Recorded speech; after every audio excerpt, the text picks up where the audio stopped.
रक्षा मंत्री राजनाथ सिंह ने एक बार फिर से पड़ोसी मुल्क पाकिस्तान पर जमकर पलटवार किया।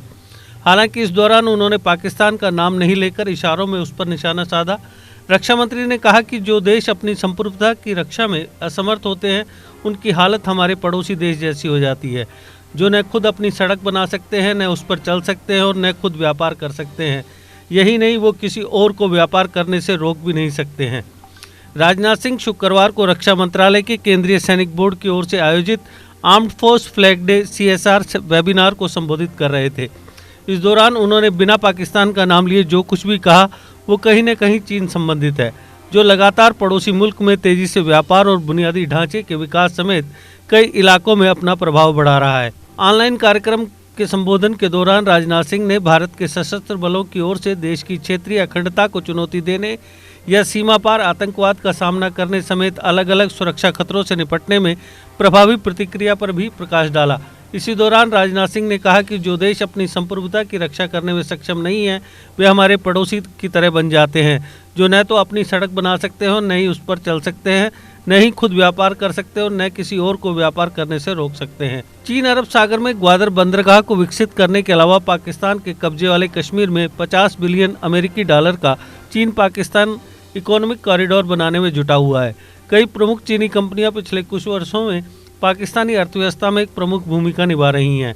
अपनी बात रखते हुए रक्षा मंत्री ने यह भी कहा कि जब कोरोना वायरस के बढ़ते मामलों को देखते हुए लोग अपने घरों में थे, उस समय भी भारत के बहादुर जवान निडर होकर देश की सीमाओं की रक्षा में लगे हैं।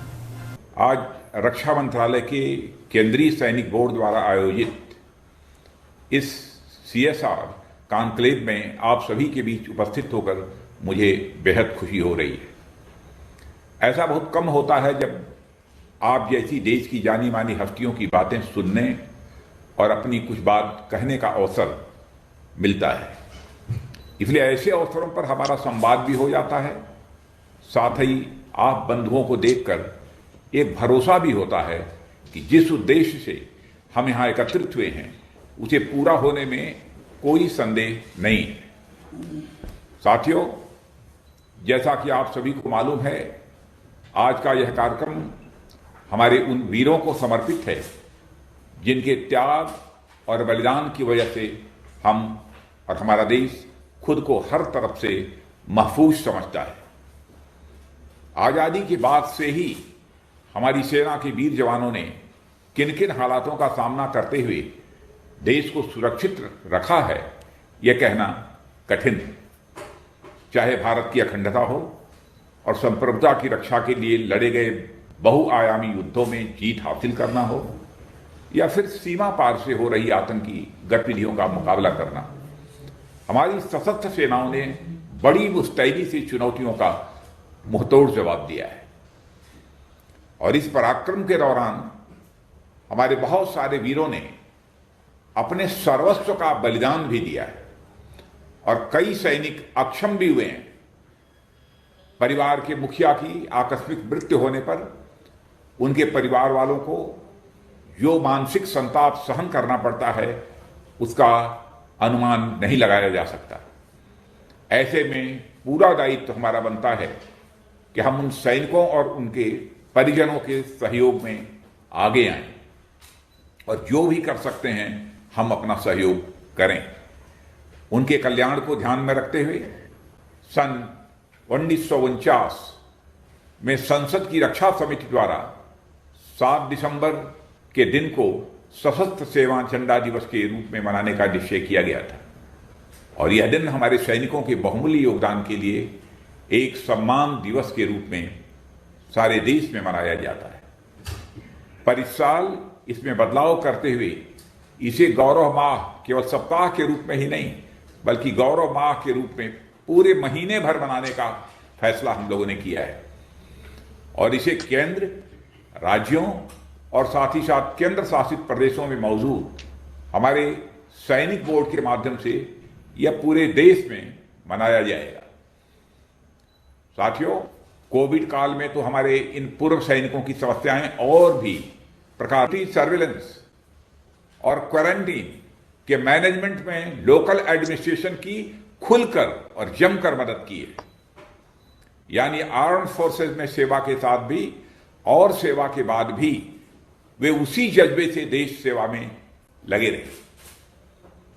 इसके अलावा जिस समय कोविड अपने पैर फैला रहा था और हम असहाय होकर अपने घरों में बैठ गए थे, उस समय भी हमारे वीर जवान निडर होकर पूरे जोश और बहादुरी से सीमाओं की सुरक्षा में लगे हुए थे। उन्होंने न केवल मुस्तैदी से सीमा की सुरक्षा की, बल्कि जरूरत पड़ने पर अपना सर्वोच्च बलिदान भी दिया। मैं गलवान की घटना की आपको याद दिलाना चाहता हूं। हमें यह स्वीकार करने में कोई संकोच नहीं होना चाहिए कि हम हों या हमारे उद्योग व्यापार, उनके लिए सुरक्षा यह पहली जरूरतों में से एक है। यह हमारी सुरक्षा के लिए जिम्मेदार उन्हीं सैनिकों को समर्पित है। जो देश अपनी संप्रभुता की रक्षा कर पाने में समर्थ नहीं होते हैं, उनकी हालत हमारे पड़ोसी देश जैसी हो जाती है। मेरे इशारे को आपने समझ लिया होगा। जो न खुद से अपनी सड़क बना सकते हैं, न उस पर चल सकते हैं, न खुद व्यापार कर सकते हैं और न ही किसी दूसरे को व्यापार करने से रोक सकते हैं। इसलिए हमारी सुरक्षा करने वाले सैनिकों का उत्तरदायित्व हम ही पर है और यह स्वीकार कर हमें उनके सहयोग के लिए आगे आना ही चाहिए। और साथियों, हमारे देश की संस्कृति हमेशा से सामुदायिक संस्कृति रही है और यहां देश और समाज के प्रति हर क्षेत्र में समर्थ लोगों के सहयोग की बड़ी पुरानी परंपरा भारत की है। प्राचीन काल में दधीच या कर्ण जैसे महान विभूतियां हों या मध्यकाल में भामाशाह हो या रहीम, सभी समाज और राष्ट्र की सेवा में अपने योगदान के लिए जाने जाते हैं। आज भी उन्हें याद किया जाता है। रहीम के बारे में तो कहा जाता है कि जब वह दान दिया करते थे तो हमेशा शीश यानी अपना सिर नीचे झुकाकर वह दान किया करते थे। उनसे एक बार पूछा गया कि आप दान देते समय अपनी नजरें नीची क्यों रखते हैं? क्या सुंदर उत्तर उन्होंने दिया कि देनहार कोई और है, भेजत हैं दिन रैन, लोग भरम हम पै धरें, याते नीचे नैन। माने कहने का तात्पर्य यह है कि देने वाला तो कोई और है जो दिन रात देता रहता है, पर लोगों को भ्रम यह होता है कि मैं उन्हें दे रहा हूं, इसलिए सदा मेरी निगाहें दान देते वक्त नीचे हो जाया करती। यह बात रहीम ने कही।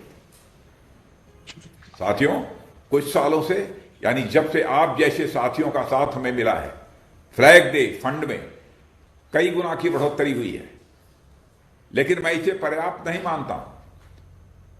आप लोगों का यह सहयोग आपको उन स्वतंत्रता सेनानी उद्योगपतियों की कतार में लाकर खड़ा कर देता है जिन्हें आज हम स्वतंत्रता संग्राम में उनकी सेवा, समर्पण और सहयोग के कारण याद करते हैं। वह चाहे घनश्याम दास जी बिड़ला हों या हमारे जमनालाल जी बजाज हों या फिर टाटा और डालमिया हों, इन सभी ने महात्मा गांधी के नेतृत्व में आजादी की लड़ाई में आर्थिक रूप से अपनी अहम भूमिका निभाई है। इसे यह देश कभी भूल नहीं सकता। न केवल स्वतंत्रता संग्राम में, बल्कि स्वतंत्रता के बाद भी हुए युद्धों में आम जनता द्वारा हमारी सेनाओं को किए गए सहयोग के ऐसे उदाहरण मिलते हैं जो हमें आज भी एक नई ऊर्जा से भर देते हैं। सन 1962 के युद्ध की चर्चा करना चाहूंगा। 1962 के युद्ध में राष्ट्र के आह्वान पर इस देश की जनता ने गर्म ऊन से लेकर गर्म खून तक, गर्म ऊन से लेकर गर्म खून तक, यानी गर्म कपड़े की बात मैं कर रहा हूं, गर्म ऊन का मतलब गर्म ऊन से लेकर गर्म खून तक का खुशी खुशी दान कर दिया था। रुपए, पैसे, गहने की तो कोई गिनती नहीं थी। यह है राष्ट्र के प्रति हमारी भावना। एक और उदाहरण देने से मैं खुद को रोक नहीं पा रहा हूं। राजस्थान के वर्धना खुर्द गांव के लोगों ने आपस में मिलकर यह निश्चय किया कि हम हर परिवार से एक एक बेटे को सीमा पर भेजेंगे। और सीमा पर जाने का परिणाम क्या हो सकता था यह उन्हें अच्छी तरह मालूम था, फिर भी उन्होंने यह फैसला किया। कन्यादान के बारे में हम सब अच्छी तरह जानते हैं, पर देश के लिए सामूहिक रूप से पुत्रदान का यह उदाहरण अपने में अभूतपूर्व था। और इसी तरह के एक नहीं अनेक उदाहरण मिलते हैं जहां लोगों ने अपने देश के जवानों के लिए अपना बहुत कुछ अर्पित कर देने में रंच मात्र संकोच नहीं किया। इन्हीं सबसे प्रेरित होकर इसी तरह की एक पहल मैंने अपने पिछले कार्यकाल में शुरू की थी। भारत के वीर नामक इस पहल, जबकि मैं भारत का गृह मंत्री था उस समय इस पहल को प्रारंभ किया था। भारत के वीर नामक इस पहल में न केवल कारपोरेट, फिल्म और खेल जगत के लोगों ने, यहीं पर पुनीत डालमिया का भी उसमें बहुत बड़ा सहयोग रहा, बढ़ चढ़कर हिस्सा लिया था। और इसमें पुनीत डालमिया ने बहुत ही सक्रिय भूमिका का निर्वाह किया था। कहना मैं यह चाहता हूं कि अपने देश और देश की सुरक्षा में तैनात वीर सपूतों के लिए कुछ न कुछ करने की परंपरा हमारे देश में लंबे समय से रही है। कहने का मतलब, आज और तब का समय भले ही अलग हो, संदर्भ भी भले अलग हो, पर उद्देश्य एक समान है। अपने राष्ट्र की सुरक्षा के प्रति हमारा उत्तरदायित्व, जिसे निभाने के लिए हमें बड़े और खुले मन से आगे आना चाहिए। यह हमारा नैतिक और राष्ट्रीय दायित्व है। साथियों, बड़े और खुले मन की चर्चा यहां मैं इसलिए कर रहा हूं क्योंकि छोटे मन से लोग जब कभी ऐसे सामाजिक या राष्ट्रीय दायित्व का निर्वाह करते हैं तो उनके मन में अभिमान आ जाता है। उन्हें लगता है जो कुछ भी हो रहा है सब मैं ही कर रहा हूं, जबकि समाज और राष्ट्रकार में इस अहम का या किसी मैं के भाव का कोई स्थान नहीं है। और जिस समाज में हमें इतना कुछ मिला है उसमें से थोड़ा सा वापस कर देने में अहम किस बात का। कहना मैं यह चाहता हूं कि हमें यश, प्रतिष्ठा और सम्मान से ऊपर उठकर अपने देश, अपने समाज, अपने लोगों की सेवा के लिए काम करना है। आप लोगों को ज्ञात होगा कि आर्म्ड फोर्सेस फ्लैग डे में आप द्वारा दिया गया अनुदान आयकर से बिल्कुल मुक्त है। और आप लोगों ने जो योगदान किया है, सचमुच उसके प्रति मैं आभार क्या व्यक्त करूं। मैं आप लोगों का अभिनंदन करना चाहता हूं। आप लोगों ने यह काम छोटे मन से नहीं किया है, आप लोगों ने यह काम बहुत बड़े मन से किया है। और हमारे आदरणीय अटल बिहारी वाजपेयी कहा करते थे, छोटे मन से कोई बड़ा नहीं हो सकता और टूटे मन से कोई खड़ा नहीं हो सकता। यह आदरणीय अटल बिहारी वाजपेयी जी ने कहा था। आपने जो कुछ भी किया है छोटे मन से नहीं किया है और न तो आपने टूटे मन से किया है। आज यहां उपस्थित निजी क्षेत्र और पब्लिक सेक्टर अंडरटेकिंग्स की लीडरशिप से मैं एक बात और कहना चाहूंगा। सरकार ने निजी क्षेत्र की ताकत और देश की तरक्की में उनकी भूमिका को पहचाना है। 2014 से ही देश सेवा का अवसर मिलने के साथ ही हमने निजी क्षेत्रों की बढ़ोतरी के हर संभव प्रयास किए। प्राइवेट सेक्टर आगे बढ़ना चाहिए, यह हम लोगों का फैसला है। और निजी क्षेत्रों के लिए हमेशा से अछूता समझा जाने वाला डिफेंस सेक्टर भी आज आपके स्वागत के लिए पूरी तरह से खड़ा है।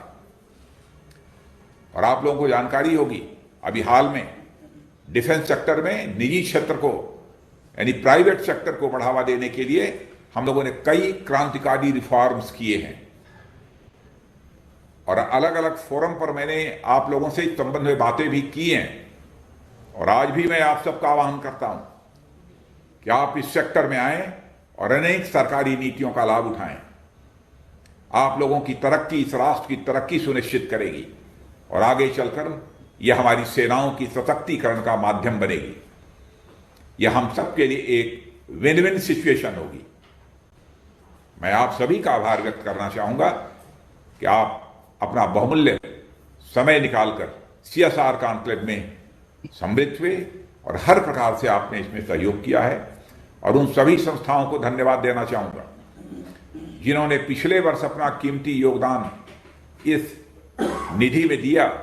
और इस वर्ष वेबिनार में उपस्थित सभी गणमान्य व्यक्तियों से अपील करूंगा कि वह इस महान पर्व के सदैव सहभागी बने रहें। इन्हीं शब्दों के साथ मैं पुनः आप सबके योगदान के लिए आपके प्रति आभार व्यक्त करते हुए अपना निवेदन समाप्त करता हूं।